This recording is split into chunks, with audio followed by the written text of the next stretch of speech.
Hello, everyone, and welcome back to the Hard Nine podcast. Thank you for joining us as always. Today is Thursday, April 27th. The Cardinals still remain at the bottom third of the National League, despite getting a win, one of four against the San Francisco Giants. And our future generational talent superstar is hitting fourth at AAA for Memphis tonight. Yeah, the Cardinals really like to win on getaway days before we record to try and butter us up, I guess. But not been a good stretch of baseball for them. At the end of the day, if they finish out the series against LA relatively positive, maybe win 2 of 3 or something, you're gonna look at the end of the month and say maybe it wasn't as bad as it felt, even though it was still bad. They've still got that opportunity to do that. Now we'll see if they do it. They have to do it, but I don't know. 10 and 16, is that correct? Yeah. Okay. We said, you and I came on last week and we said they needed to go 6-4 to prove to us that they're not Fugazi. Even if they sweep the Dodgers, they will return home 5-5 but look staring at and probably kicking themselves in the keister over a lot of missed opportunities, a lot of terrible defense, a lack of clutch hitting, and a lack of power.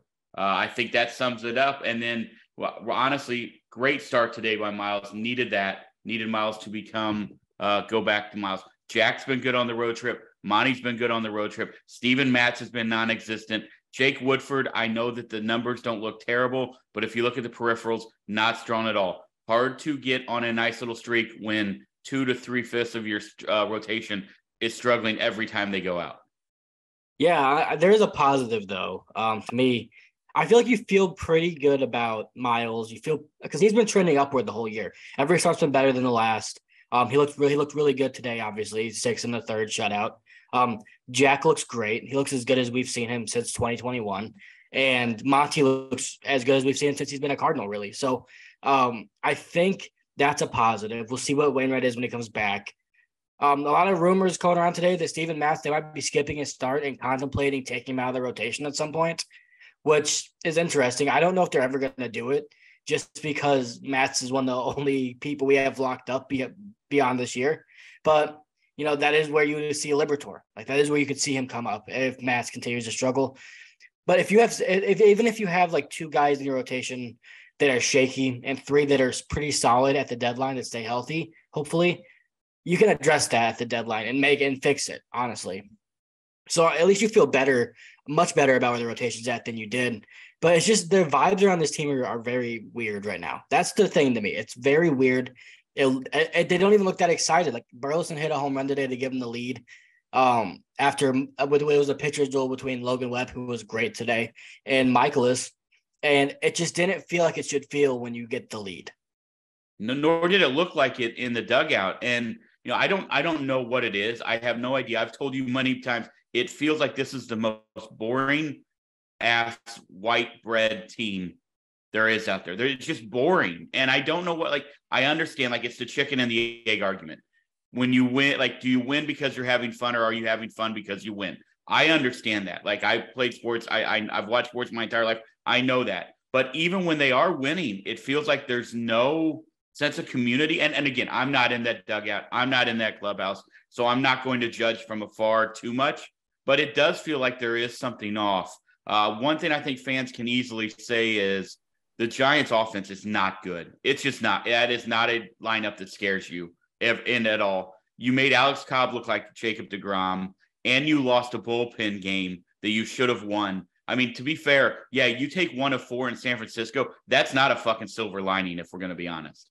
No, I mean, it is because losing 4 is much worse. But I that's what a silver lining is. It's like a silver lining in a bad situation. So that is actually exactly what it is. But it doesn't feel silver to me, bro. It feels like bronze at best. But what was I gonna say? Oh, I think what it is it feels almost more like a relief when you win, because you didn't lose. I feel like that's what they're feeling right now is they're relieved when they win, not excited when they win. Because I think they know, if you're the Cardinals right now, you're 9-16 coming into the day. You win the game and you're now 10-16, still not where you want to be. So it's kind of like, okay, well, at least we got that one done. And it's kind of like a sigh of relief instead of a celebration that they won the game. I think that might be where they're at right now. But yeah, I just don't know what to say. Like it's something new every night. Like Newbar dropped a ball yesterday that cost them runs. Tommy's made errors in 2 games this series that cost us runs. Nolan Arenado and Wilson Contreras aren't hitting right now. The starters are good and then the bullpen's bad. I don't know. It's a new thing every day. Brendan Donovan is now a bench player. He should be perform. I understand. I'm just saying that's a guy. Again, you and I have talked many times, like just back and forth via text, via phone, whatever. But it does feel like we came in this year thinking Brendan Donovan was going to be that guy. Thinking Tyler O'Neill, there was a bounce back year for Tyler O'Neill. There hasn't been. We thought Dylan Carlson was going to take the next step. He's buried on the bench. Lars Nootbaar, our best defensive center fielder, we traded Harrison Bader to the Yankees to get Monty. Happy with that trade. Don't get me wrong. But because Dylan Carlson was so good defensively, he doesn't even play center field anymore. We've now gone out of our way to find 2 guys who play center field before Dylan Carlson. Jordan Walker was our second most productive outfielder offensively. We just sent him back down to the minors because evidently we can't figure out what 4 to play. So now we have to know who to play. Hey, shout out to Burley for hitting home run. But since the second game of the year, he has not been good at all. No, and if we're going to be fair, Jordan Walker had not been very good lately either. I don't have a problem with Jordan Walker being. It is true. I don't have a. He was hitting 400 over his last 7. I don't remember the last time he had a multi-hit game, Dad. Okay. When was the last time going 1 for 3 is not like something where you can be like, oh, that's amazing. It's not. That puts you in the Hall of Fame, bro. Hold on. That puts you in the Hall of Fame. Well, he wasn't doing it every day. And he didn't look good. Like, even if he was getting a hit, if you were watching him, he looked overmatched at times. I don't have any problem with him being in AAA. I have a problem with how they handled it. I have a problem with Taylor Motter being on this roster because he shouldn't be. But Jordan Walker, like, they shouldn't have called him up to start the year if they were going to do this. That's my thing. My thing isn't that he's in AAA. My thing isn't that he's in AAA. My thing is that why are you calling him up to start the year if you're not willing to go through struggles? And if your thing is, well, we didn't know we were going to be bad to start the year, being bad should have nothing to do with Jordan Walker. Like, it should have nothing to do with him. He was 4th on your team in batting average. So he wasn't the reason you were bad. I don't get it. I get why he's in the minor leagues. He probably should have started in the minor leagues.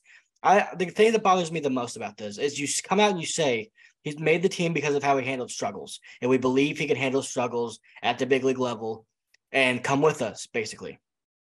Well, at the first sign of struggles, then you just can't send him down.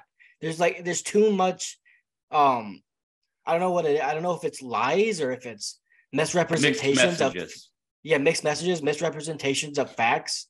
But like, you do all these things with him and then you just like act like it doesn't matter. You throw out the window. You play him in left field in spring training. He hasn't played left field barely at all in the major leagues. I don't know what you've done. And again, if they're saying that they don't think he's ready now, then own up to the fact that you misevaluated him. That's on you.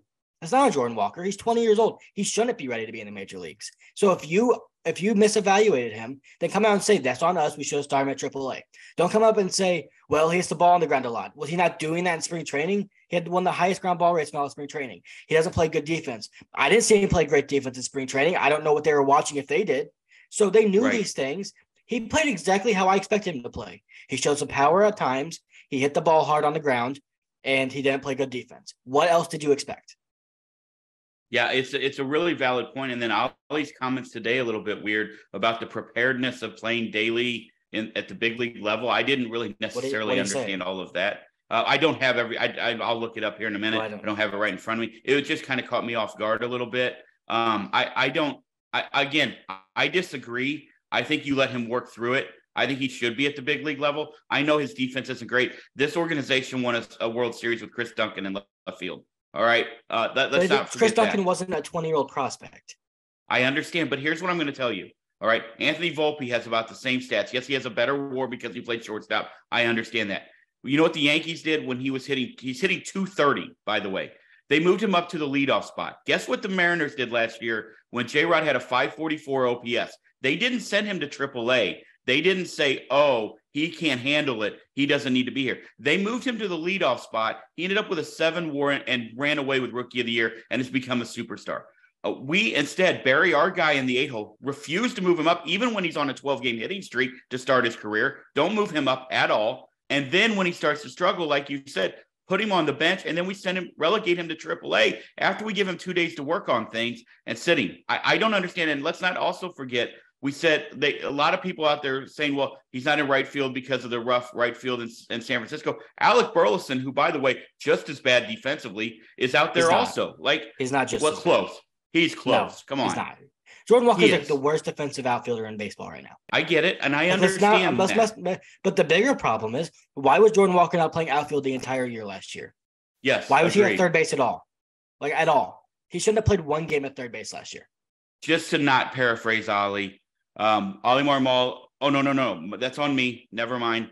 Okay, never mind. I read it completely wrong. They were talking about Jordan Hicks, not Jordan Walker. I saw the Jordan. Yeah. Never mind. We're good. All right, that's on me. Yeah, I don't think he said anything. It's just frustrating to me that here's what it feels like, and I want to get your response to this. Okay, here's what it feels like to me. It feels like, oh, we couldn't make a decision on who to play, so let's make Ollie's decision easier, and let's see if two of these guys are good, and maybe we can trade them at the deadline. Now, here's my problem with that, and then I want to get your take on that. Okay, because I could be off base, but that's what it feels like. First of all, if they're good, are you telling me Jordan Walker's staying all year now at AAA because you don't want him back up here? And what if they're fucking terrible? Now are you going to bring Jordan Walker back up? And what are you going to do with him then? Is he going to – I mean, how many reps are you giving him? I'm confused. And if he stays down there more than 15 days, what happens to his service time? Like, there's a lot of fucking questions right now that I have. Yeah, I don't think it's about trading anybody. I don't think that is at all what it is. People that say that, I think they're just not understanding the situation. I think what they're trying to do is find out who's going to be playing in the outfield. Like, we talked about this before spring training. When we were in spring training, that it was probably a good idea to let it go Newpark, Carlson, and O'Neill and see who earns the job before Jordan Walker comes up. Because guess what? If they would have started out like this, that's when you normally see prospects get called up, not sent down. When you're playing poorly is when they normally get called up to help. But I don't think it's about trading anybody. I think it is about finding out what you have, which it makes sense. Like, but at the same time, like Alec Burleson's also a rookie. I don't know why they're treating him like he's a vet, which is a strange thing to me. Like, he's also a rookie. Why is he the guy that you're like, well, we're going to see what we have in Alec Burleson. He's a rookie. Who knows what we have in him? This isn't who he's going to be forever. He is a rookie. It's weird. I don't really even know what to say about it. Like, I know that it was kind of, I thought, like, the move that they made was bringing up Paul DeYoung and sitting down Jordan Walker. They prolonged it to make it not look like that because people would have gone nuts if Paul DeYoung, if you had the thing across your Twitter that says Paul DeYoung activated and promoted to MLB and Jordan Walker sent to AAA, Twitter would have burned down. But I don't think it looks better. It might look even worse because this guy to have Taylor Motter is the same situation. At the end of the day, I don't really understand it. I don't think Jordan Walker. I think it will do him good to figure out some things because he needs to figure out some things. Now, whether or not he could do that in the major leagues, it's hard to do that in major leagues. Not everyone can do it. Julio Rodriguez, like, not everyone is Julio Rodriguez. That guy is, a 1 in a million player. So, well, I don't know. We'll see. It is frustrating, but hopefully consistent playing time helps this outfield group. That's what I'll say. You and I have talked about it quite a bit, and we said it earlier. I don't remember when we said it, but the last time the Cardinals drafted, developed, and promoted a superstar was Albert Pujols. Let's be honest. That was it. That's offensively, that's the only superstar that in the last 25 years, last 30 years, last 40 years, I don't know. You tell me, right? When else have we done this? He's the one, okay? It's Pujols. You've got a guy, let's use him and get him up here and play him every day if you're going to promote him. And I agree with you. If you're going to promote him, and we said this on here, play him every day. They didn't. They played him at the beginning. Then once the streak was over, I get the off day. I understand that. But he was on a 3-game hit streak. I know you're telling me he's not going 3 for 4. No one is, by the way. No one is. Gorman's the only one who's been hot. Newpark's been okay, but he's hitting 230. Let's not forget that. His peripherals are good, and we're not average guys, but he is hitting 230. Like, it's not like the team is tearing the cover off the ball. I think Newpark's batting. I have no sound from you. You don't have any sound from me. 0. All right, sorry about that. You were talking about Newt. He's been 244 now. He had 2 hits today. He has an 830 OPS. Like, that's fantastic. So I don't want him to be batting 220. I think he needs to be batting better than that if he's going to bat leadoff. You can't have a guy that's not getting hits at your leadoff position. I don't care how much he walks, to be quite honest. You're going to have if you have the bottom of the order, turning the lineup over and getting guys on base, you have to be able to have your leadoff hitter that can hit him in my opinion. So he is, but if he's at the 250, 260 mark, but he has a 415 on base percentage, that'll do just fine because that's what Kyle Schwarber does. So he's doing okay, but at the end of the day, a lot of underperformance, and I almost wonder if part of it, and I don't know if this is true or not, is that environment's probably not great right now. And I don't know if when you have so many people that need to get back on track, you have Nolan that needs to get back on track. Tyler had some good at bats today, which is great to see. But you got a lot of people that have been struggling, Donovan and all the Burleson. I almost wonder if they're like, we just don't have enough time to spend with Jordan Walker right now to get him back to where we need him to be at the big league level. So we need him to go down and be able to fix it and have someone that's working with him all the time and fix it on his own. But we can't do that because we need Turner Ward and Brandon Allen to be with Nolan, to be with Donovan, and to be with everyone else. I wonder if that's a factor. Like you need to make the development of Jordan Walker comes first before the success of this team when it comes to him being up or down, in my opinion. You need him to be able, you can't say, well, he might help us win a couple games here and there, but it's going to halt this mega prospects development. Like you can't do that. So that might be part of it. I just don't know. Yeah, it also sort of just feels like, once again, more desperation from Mo. Like you didn't go out and you didn't address the starting pitching. Let's get into this too.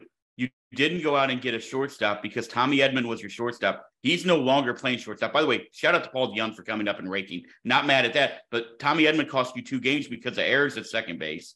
Brennan Donovan's now buried on the bench. Jordan Walker's back at AAA. All this depth that we heard and that we also have been telling everybody, this offensive depth that we thought we had, your bench now has Motter, Donovan, Kisner, Carlson. That's your bench. And Carlson's, he's still buried on the bench. I don't even know I know he came in today and he had a hit, right? I think today in RBI. Yeah. So that's good to see. But again, he's still your best center fielder, but they refuse to play him in center field. Yeah, I don't know. You can't really blame them for playing Paul DeYoung when he had the 1,400 OPS. I'm not. He's accumulated 0.5 WAR already in less than a week since being up. What was it? It's been 5 games. That's crazy. That's not normal. But I get it. But at the same time, I'm not blaming them for Tommy Edman making those errors. That's on him. You were a second baseman. No, I agree. Make the play. I don't care. You're telling me that you can't go play second base and make a play because I know he's not going to tell you that. That's on him. So I get it. And I do think it's weird that Tommy Edman was a shortstop because he's a really, really good shortstop. If you're telling me Tommy Edman was so good that you couldn't go get Carlos Correa, but yet he's not good enough to play there over Paul DeYoung, I'm going to just wonder what the fuck you're talking about. Because that doesn't make sort of what sense. I'm talking about. Yes, agreed. And you didn't upgrade the roster. You just didn't. You got Wilson Contreras, and that was it. That was an upgrade. That was it. It was. Absolutely it was. I'm not mad. You know that I'm not mad about Wilson Contreras, but that was it. And then you sold us on all the young guys. Well, one of them's back at AAA. 2 of them are. Yepes is there. It's just you can't be mad. Hold on. Start to the season. Yeah, it is. It's a bad start, but you can't be mad at them because I would have been high on these young guys without them saying anything. I understand that, but we were high on them. Taylor Motter, and then you re-sign him 2 days later. But we were high on them immediately after the season ended last year. Like it wasn't like they came out and we were like, "Oh, these guys are pretty good." They are good. No. I'm not arguing that. I'm just saying. But also, I think a lot of it was built on like castles made of sand. Like we were hoping that this is what they were. We've said many times, you need this to happen. And if this happens, none of it has happened yet. And I think that's the problem moving forward from here on. And now you're getting ready to go into the Dodgers, who just lost to the first place Pirates, by the way, who do not seem to be trending downwards at all. It is April, though. Like I understand. I get it. But April, this is the second worst start. Well, worst start in 50 years. 50 years ago, Cardinals missed the playoffs by 1 game because of their April start. So, yeah. I get that it's just April, but guess what? We have played, almost 20% of the games? Not quite 15? That's a lot of the games. Like, these games do still matter. Yeah, and you're losing to bad teams, and you're losing in bad fashion every night. And that is the frustrating part, I think, because, again, we continue to watch. It happens every year where we bury ourselves in a hole, and then you have to have a miraculous win streak, or you have to have a fall from grace from the Brewers for us to make the playoffs where we're going to be an early exit. Like something at some point, the Cardinal way and this whole methodology of our front office has to change at some point if you want to be an actual competitive team for a World Series champion. Yeah, I don't know. The Cardinals were 9-18 in May in 2019. How's that different? I mean, what did the Cardinals do in the playoffs in 2019? They made it to the NLCS. Okay, and they got washed by I'm just the saying, Nationals. people are overreacting because it's April.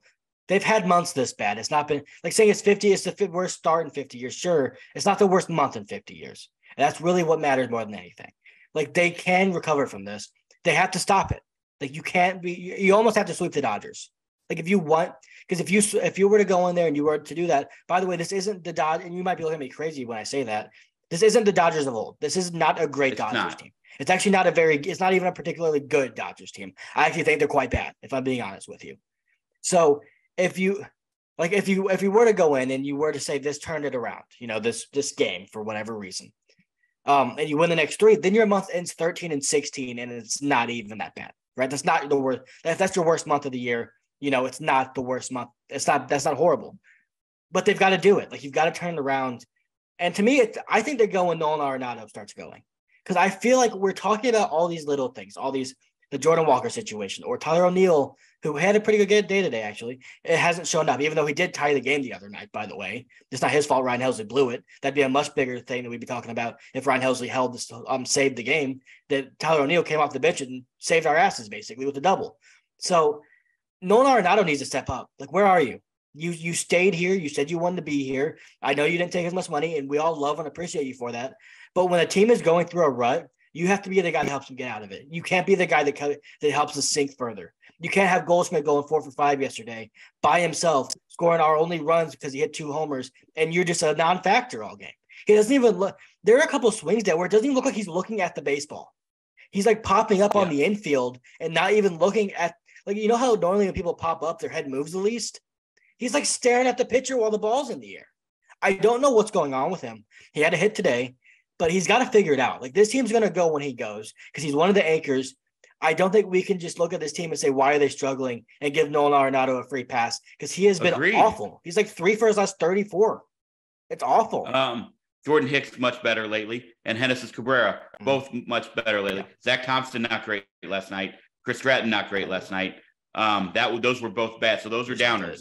But Jordan Hicks, Cabby, that's good to see. But it just feels like you get 2 going, and now all of a sudden we got 2 going the other way. And I think that is the feeling with this team. It's not that all cylinders aren't clicking. It's that a part of the cylinders aren't clicking. Yeah, I think that is a massive problem. And that's why I think believing that the Cardinals are going to go in, and I hope they do. I hope you're right. But I think believing that the Cardinals are going to go in and sweep the Dodgers.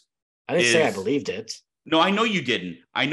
But you said they almost have to. I don't have any faith. I would bet a lot of freaking money that the Cardinals do not sweep the Dodgers. Yeah, but if you were a Dodgers fan, how confident would you be coming off a series loss to Pittsburgh? Pittsburgh's 18-8, bro. Okay, but we were pissed off when we split with them. I get it. I'm just saying, how about that, though, by the way? That kind of looks like a win. Right.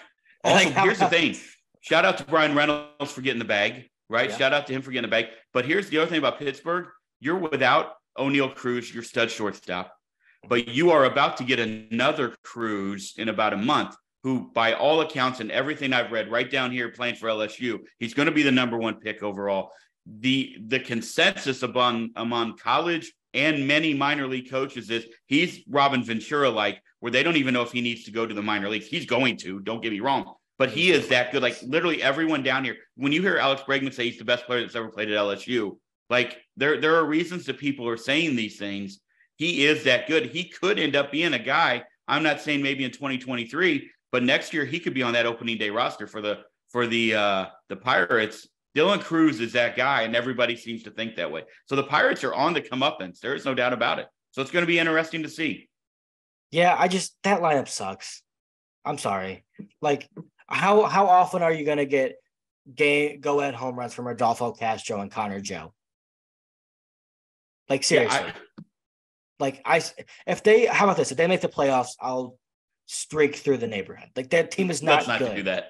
Let's not get arrested and put on a Chuck E. Cheese watch list. I'm not going to be put on anything because that team is bad. I don't know how they're doing this. They're getting good starting pitching, sure. But I'm sorry, if Yon Oviedo is heading your rotation with Connor Joe batting 4th, I don't think you're going to go very far. Yeah. Yeah. So that's the I thing. mean, Like April randomness happens all the time. It it happens all does. the time. So whether if the car, like that's what I'm saying, like if they can just get back on track here, like I know we're pissed off and we should be, and we shouldn't accept the way they're playing because guess what? We deserve better at this point in time. You have two Hall of Famers in the prime. I mean, Goldie's still in the prime of his career. He just had his best year ever. So I'm going to say prime. And the primes of their career right now, but exiting their primes for sure. Like they're not going to be in it much longer, I don't think. No. Maybe Nolan will for a few more years, but Goldie's definitely exiting his prime right now. He looks great though. You've got to take advantage of the situation. I will say there is some part of me that thinks these early season struggles might help, not the team, not the players, but the GM being like, man, we really need to fix this because this is 3 years in a row of this, and it's worse now than it's ever been. So there might actually be some urgency right now.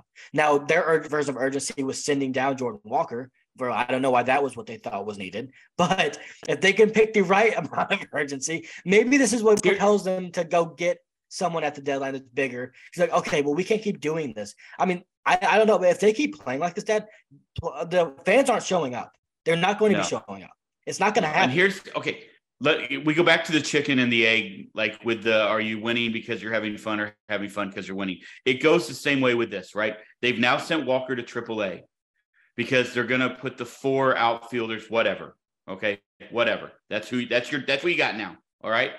But here's the thing: if they get hot, let's say 2 of the 3 get hot. All right. Good. Then are you trading one of them at the deadline? Like you can't. We've already seen that you need a lot more than just like that. Like I think you're putting yourself in a massive problem here. And so let's say, hold on, let me finish. I haven't even finished my question here. Let's just say that I know that I'm kind of discounting Newt because I don't think he's going to get traded. All right. But let's say Tyler and one of the other ones get hot, whether it's Burley or DC.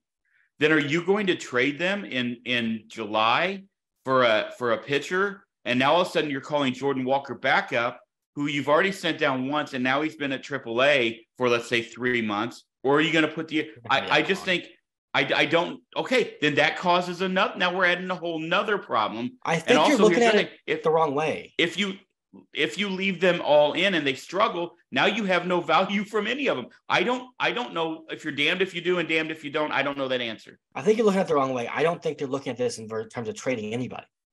Like, why would you be doing that? There's no reason to even think about trading anybody right now. I think what they're doing is they're trying to find an outfield combination that works because it hasn't been working and no one's getting consistent playing time. I think they're finally giving Tyler O'Neill the run he deserves. Tyler O'Neill's earned this run. 2021 alone he has earned to be playing every single day. And the fact that they weren't is embarrassing, and I think it's stupid. Lars Newpark should be playing every day. And then it comes down to Burleson and Carlson, and that might be a platoon right now. So I don't think it's about trading anybody.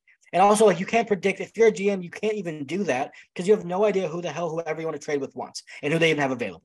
If Dylan Cease becomes available, like if that were to happen, something like that, you're not going to be able to say, well, I don't want to trade you this guy. They're going to tell you what they want, and you're either going to make the trade or you're not. Like, it doesn't matter at that point. So I think they're just trying to win games now, which is a good thing. They're trying to find a way to get consistency so they don't fall out of the playoffs by mid-May.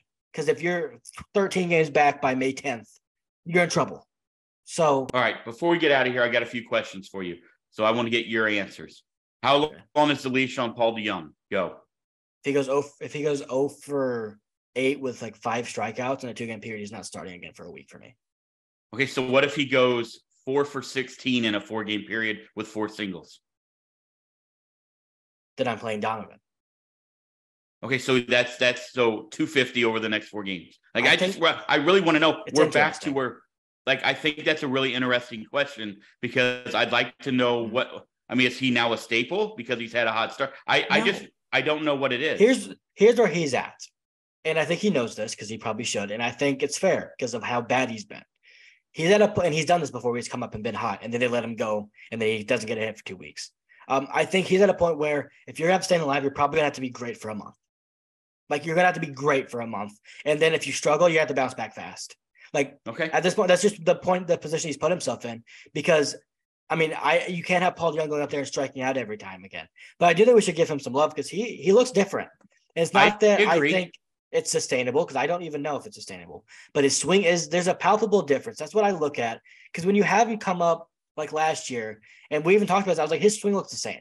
Like he is hitting home runs right now, but he doesn't look different. He looks like he's made a substantial change in his swing. Now, whether or not he's going to be able to stick to it when times get tough, because he's not going to become, Carlos Correa. He's going to struggle again.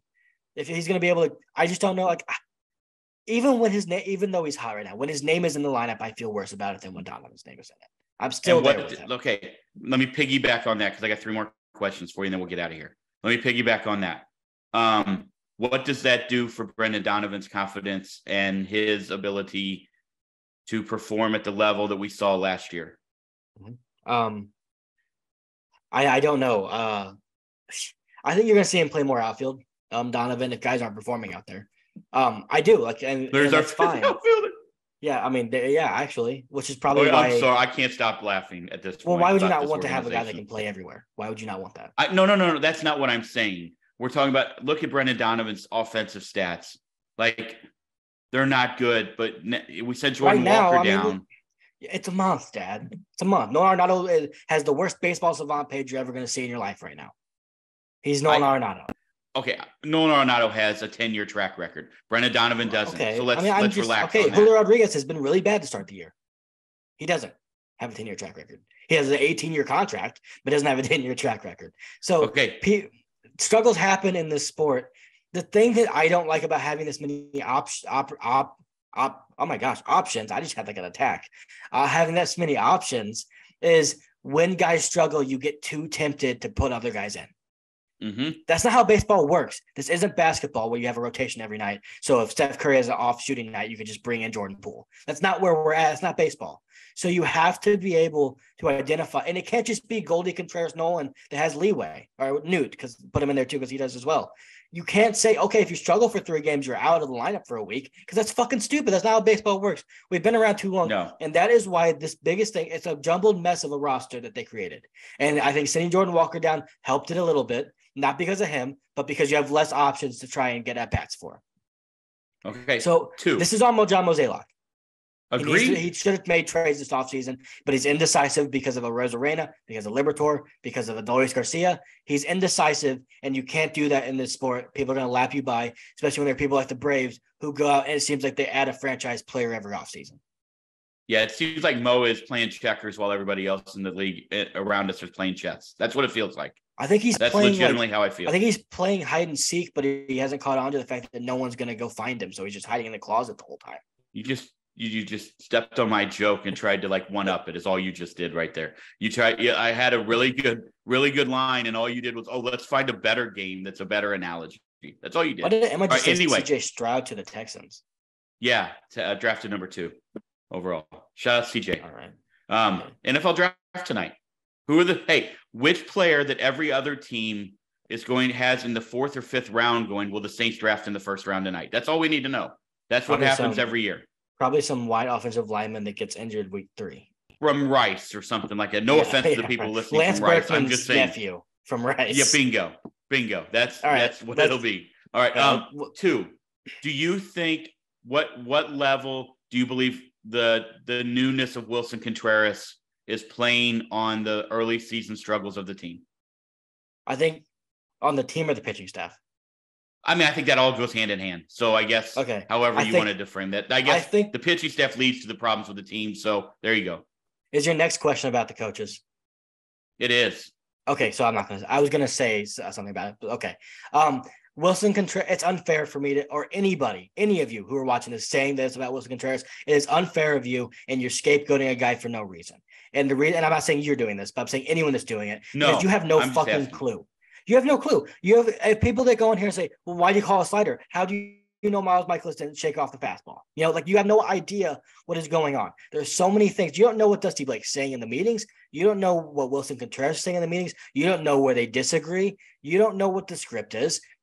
I think it's so unfair, and I think it's so predictable from this fan base that you have a catcher that's hitting better than Yachty has in 10 fucking years, and who's throwing out runners at an incredibly high rate.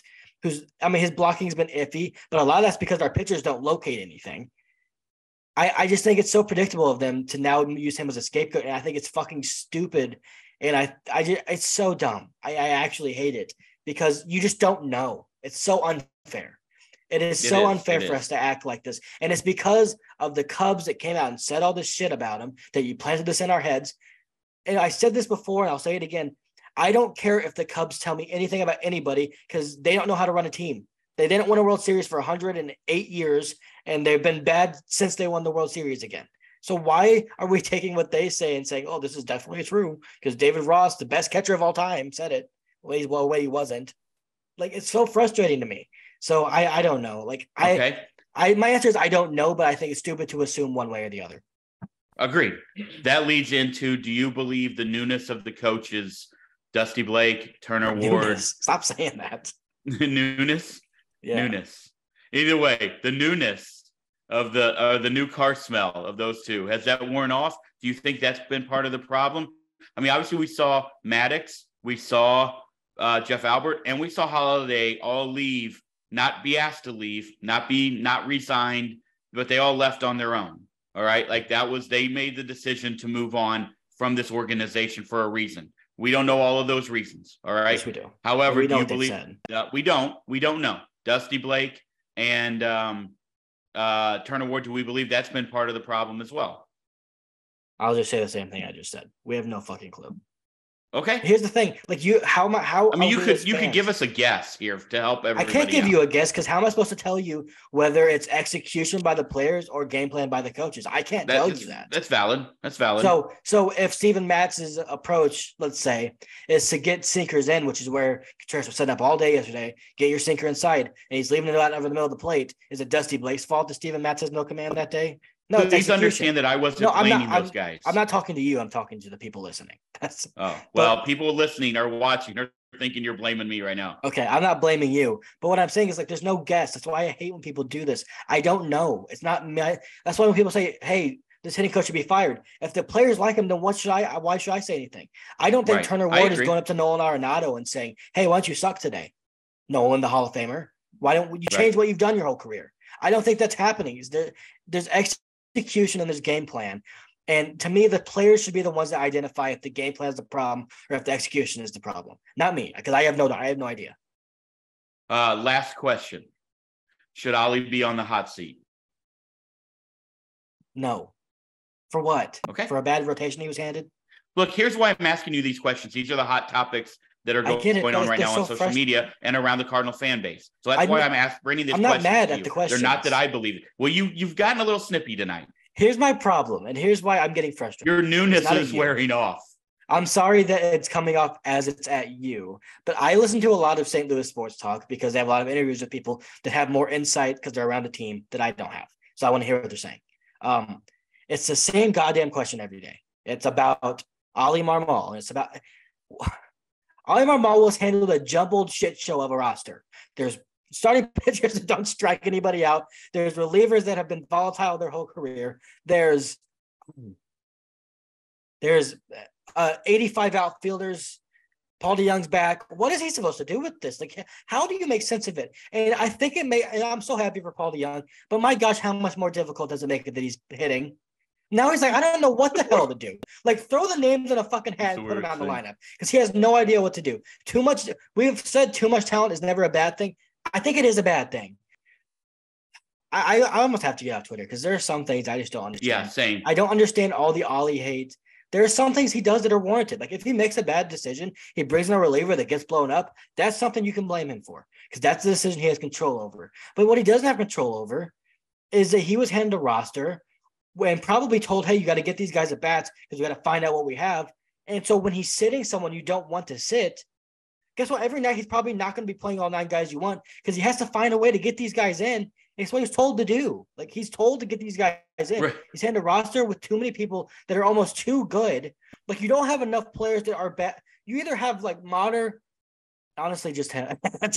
You have guys like Mater who can't play, and then you have guys like Carlson who should be playing. But then Burleson hits a homer today to give you the lead. And it's like Ollie almost can't catch a break. He needs someone to be so much worse than the other, but they're all being like equally mediocre. They're all white bread, bro. They are boring ass white bread. They're not boring. That's what they are right now. Players aren't boring. Like Tyler O'Neill's not a boring player.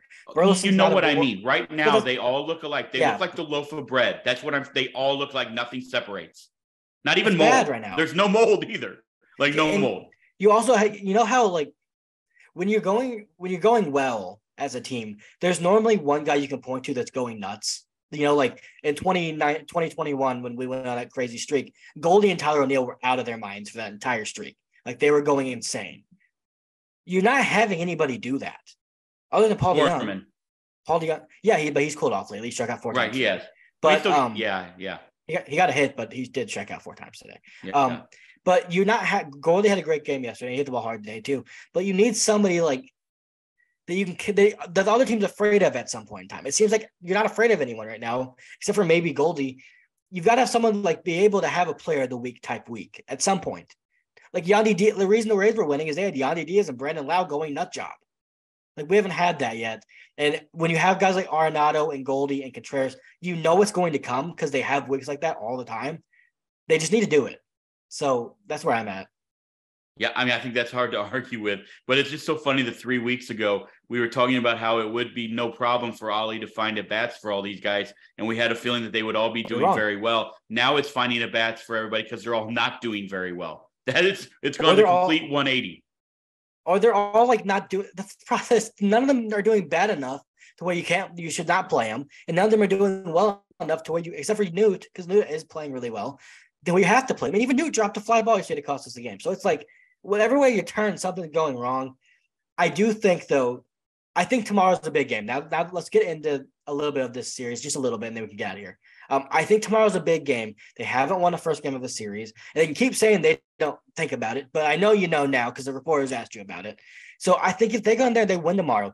By the way, only be the second time this year they've won 2 in a row, which how pathetic is that?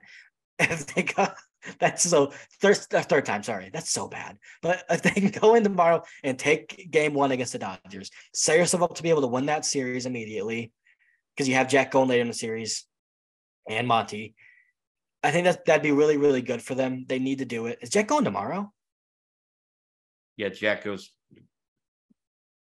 I think so. I think Jack's tomorrow. Yeah, it is Jack tomorrow. So, yeah, it is. I mean, yeah, that's back home in LA. Jack versus Dustin May. Of course, when we get Jack pitching, we have to face Dustin May, who's been incredible. Yeah. But if you go out there and you win tomorrow, you need a Jack shove job. If you're out there and you win tomorrow, I think that could be really big for building momentum for this team. The problem I still have is you look at this lineup and you see Paul DeYoung in it. I know he's been great, and I hope he keeps it up. And it's just like, what happened? Like, what happened to what we thought we had, and why don't we have it anymore?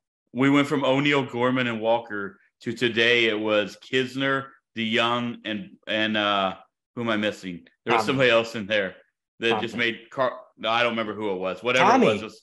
Yeah, Tom. Like, what are we doing here? Anyway, okay. Sometimes I think you're deaf. I said it like 4 times. You were. I think there's a little glitch there. By the way, thank you guys for watching this. This was a lot of stuff that we've had to get out, that we needed to get out, that we needed to talk about. There's been a lot going on. Obviously, you can find us on the socials right here. We'd love to have you join us.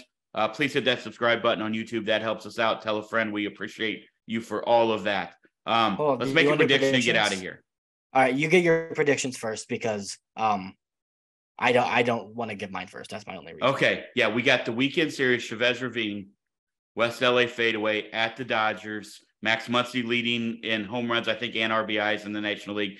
I think the Cardinals are lucky to get out with 1 win. That's not a prediction. That's just a statement. Okay, 1 and 2, but I really believe they're going to get swept.